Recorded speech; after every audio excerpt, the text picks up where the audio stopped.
And in between the last time we spoke, we talked about how in our last conversation, you were sharing with me from your heart, and my mind just went into another place. And we talked about how I just called that out.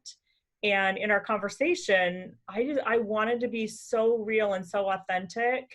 And because I trust our relationship so much, I knew that I could share with you, Earl, my mind just went over there, and you would be able to have dialogue with me that would be really healing, powerful, authentic, and accepting. Well, to me, that's what a holy relationship is a real relationship, and a real relationship isn't a relationship that's so fragile. Mm-hmm. You know what I'm saying? That it can't take it when our ego does come up, or that part of us that does drift off. That's why that's why I try to say some stuff that's meaningful to me. Uh-huh. It's gonna wake me up. That way, no matter where the other person goes, that's fine. I'm still hearing something that I know is gonna reinforce the truth for me. To I'm you. gonna wake myself up, because that's really what it's about, right? I'm not here to wake you up. I'm here to wake myself up. Bingo, bingo. Exactly. So that's what I'm doing. It's like, okay, somebody says something to me, then I try to pause and then remember that what I say to them is what I'm asking for, what I'm reinforcing in my own mind. So Uh-huh. so even if I don't have your attention, I've still benefited from the conversation or what I've said. Uh-huh. So we're gonna be talking about fear in this conversation, and when you were speaking, it took me back to a time when I was in college, and I was in this really special relationship. We'll talk about special relationships as we move forward. It was this really special relationship, and we go out to dinner, and he decides to sit and read the newspaper. And while we're at dinner, and I remember in the moment just feeling so unseen. He wasn't paying attention to me, Earl. He wasn't meeting my needs because he was reading the newspaper. And no matter how he tried to then share with me whatever he was reading from the newspaper, it just wasn't the way I wanted it. And I was not getting the attention that I wanted because I was relying on him to help me feel special, important, heard, seen. Have you ever had any experiences like that? Oh no, I've never had any experiences like that whatsoever where I wanted to be special and somebody wasn't giving me the attention that I wanted. I, I don't know, maybe 1992. I think October 1st, 1992, that happened to me one time. That was the last time. It's like, I believe that there's only one underlying desire that everyone has, unless their desire is to wake up to their true spiritual identity. And I believe that the desire is to be special. Yeah. I think that's the one idea that's driving the entire world. That Uh-huh. when you reduce it down, it's gonna be whether I'm gonna be special through power or through fame or through money or through I'm special in terms of how much physical pleasure I give myself. I think that that whole idea is behind the ambitions of most people, right? Uh-huh. So if I'm at the table and somebody's reading the newspaper, what's really upsetting me is that it's not really about me. Right. That's That's true. like just like when you were saying it about the drifting off the conversation. Well, the Right. conversation really wasn't about you. Uh-huh. you know, it was I like I just was. keep Yeah, I I'm just just. keep bringing this stuff up. Yeah, and it works both ways. And so, believe me, anything that I say to anybody else is exactly what my own ego it does also. But I think that's the name of the game is stalking my own ego, stalking that part of me that isn't present. And then why isn't it present? Well, Uh-huh. it's not present because right now what I'm hearing has got to be something that's furthering some goal, purpose, specialness, or need that I have. And if someone's telling me about how to have more peace and how to have more connection, then in that moment, that must not be my goal, really. Because if it was really my goal, then at that moment, then I would see this opportunity for us to connect as what I would be riveted in. Mm. So if I'm not riveted, even though I'm saying that's the primary goal, there's a part of me that's afraid of that goal. And then I Mm. have to ask, what is that? What part of me is afraid to join? Because I'm Mhm. saying I want to join, but I'm tuning out. If I'm tuning out, then there's some part of me that doesn't want to join. So I need to take a look at my own fear of joining. Mhm. You know, in the Course in Miracles, it says that all fear is fear of loss. And Yeah. so a lot of times I'll say that to myself. It's like, okay, you're afraid. What are you afraid of losing? Mhm. If Right. I really join with you. Mhm. And we're going to be talking about fear to in this conversation, and that really is the root of everything, isn't it? That I'm either coming from a place where I'm extending love, or I'm calling for love, and that Hmm. call for love we call fear. That's right. And there's plenty of fear for us to talk about that seems to be going on outside of us right now. And so before we buy into any type of drama dream or call out any specific instance, I would love to just talk about where that fear comes from, and what that fear is about, and how I can let go of it. How can I release that fear so that I can stay in my higher consciousness mind, my higher Christ mind? So letting go of that fear. Where does it come from, and how do I release it? And what have you come up with on Well, I was hoping you were just going to give me the answer. that? So you can drift off again. Oh no, I'm not Yeah. falling. I'm not falling for that again. You're gonna have to talk. Then you have to stay right here. Yeah. Right? You're gonna be Well, right because here with me. that's what I want. I want you to just talk to me. Uh-huh. I'm not going to let you read the newspaper. I'm not going to just let you read the reports. Well, Where?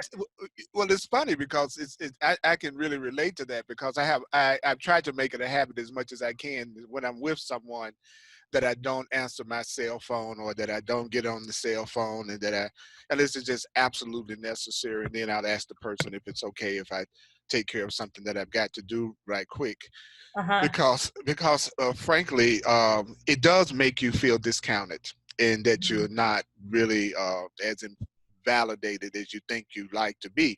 But what that does for me is it makes me more determined to not make my peace dependent on what somebody else does or does not do, you know, Right. because that's going to get rid of a lot of my fear right there. What? My fear of loss of attention, my fear Mhm. of loss of specialness, you know. And so if I'm giving myself that, then it's easier for me to be more forgiving and not make myself feel irritated about how somebody else is treating me. Mhm. Because fear to me is the same as I'm feeling separate from you, or I'm Mhm. feeling like I'm losing, or that I'm Mhm. vulnerable, or weak, Mhm. somehow or another. It's a threat, Right. right. But the truth is, it's only a threat to that part of me that needs that attention.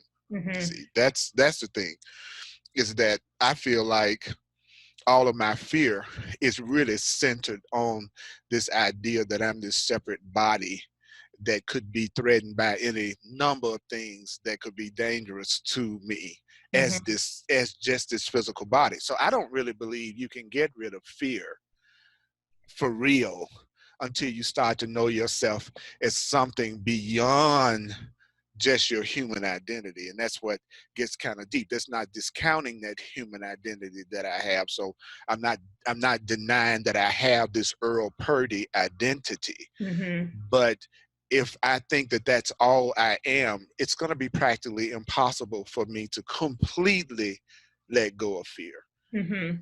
because I'm going to be so tapped into how I can be hurt Mhm. emotionally, how I can be hurt physically.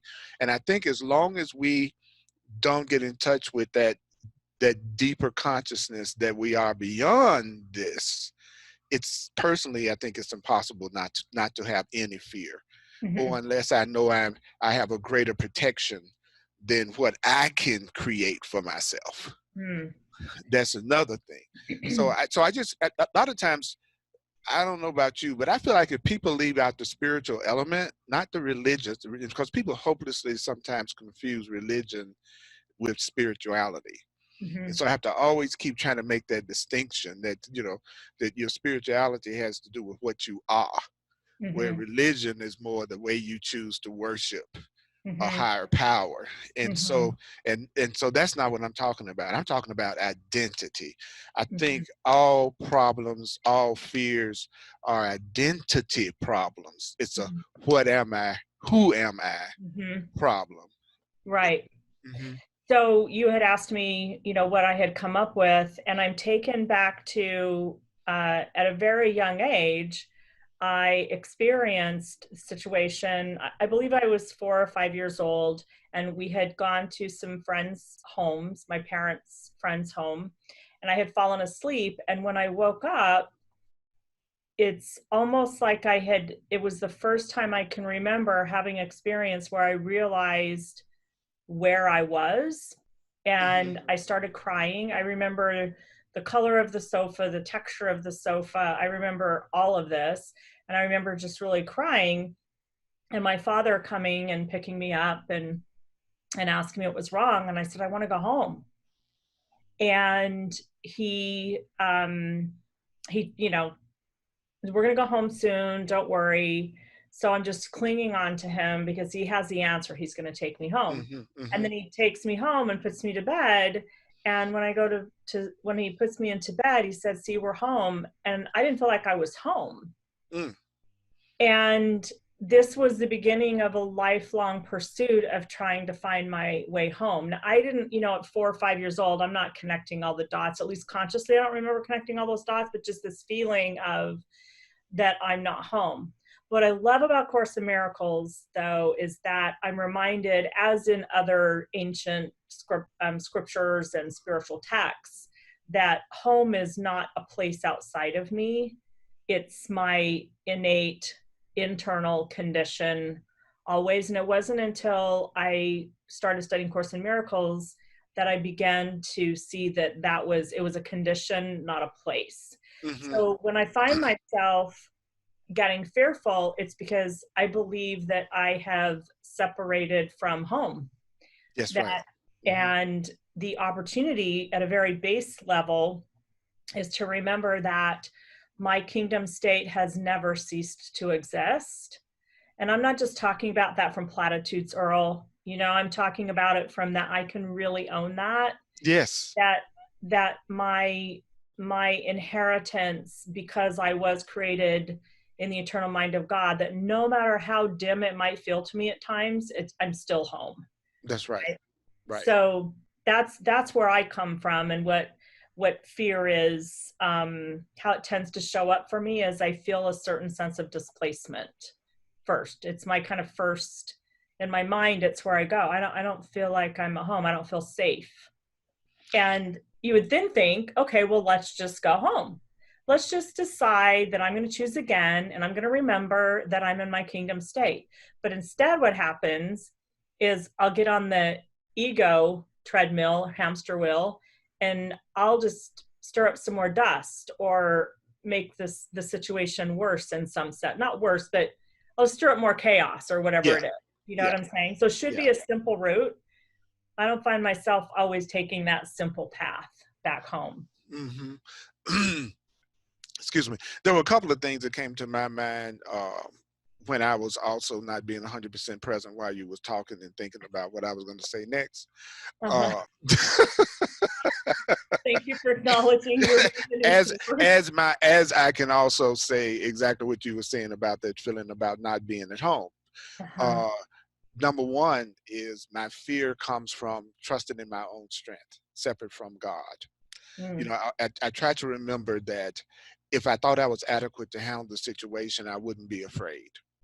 So my fear is somehow rooted in a sense of inadequacy, or mm, being separate from my strength and mhm, separate from my power. But if I'm an awakening being, I'm getting in touch with the fact that my power is my connection to source, that my mhm, power is my connection to love, right?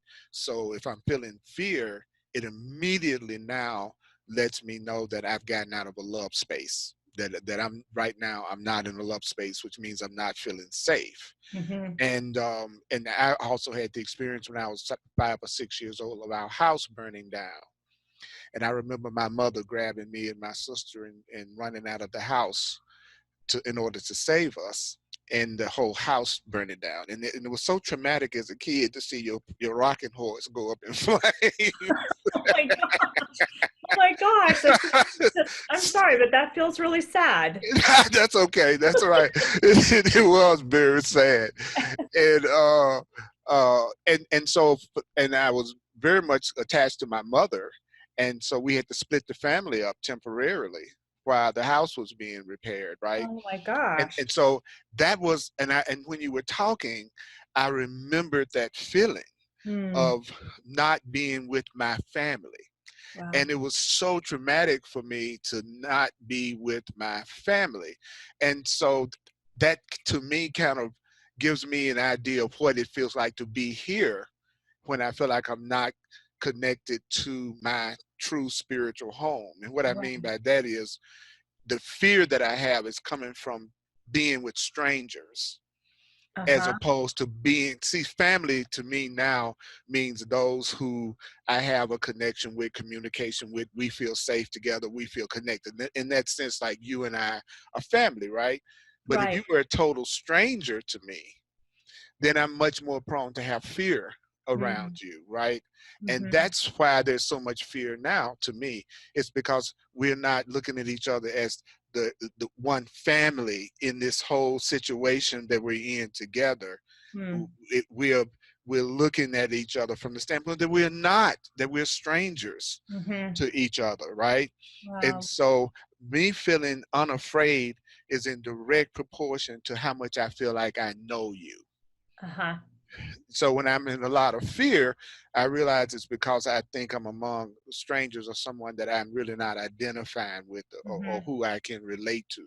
So I Mm-hmm. think that that's also a couple of more ways that fear happens. Number one, I'm trusting in my own strength, separate from God. Number two, I feel like I'm surrounded by strangers and that I'm not at home Right. with my family. And Mm-hmm. that's also, since we're talking about fear. Right. I wanted to ask you a question because in Course in Miracles, it talks about this aspect of our desire to be autonomous. Hmm. So at the one on the one hand, I want you to pay attention to me and I want you to be very connected to all of my needs and meeting all my needs. Hmm. At the same time, I want to be autonomous. But then it goes on to talk about that we can connect into the autonomy of God, which is a capital A, Right. autonomy. Are you familiar with that Yeah. section of the course? I Yeah. knew you would be. Yeah.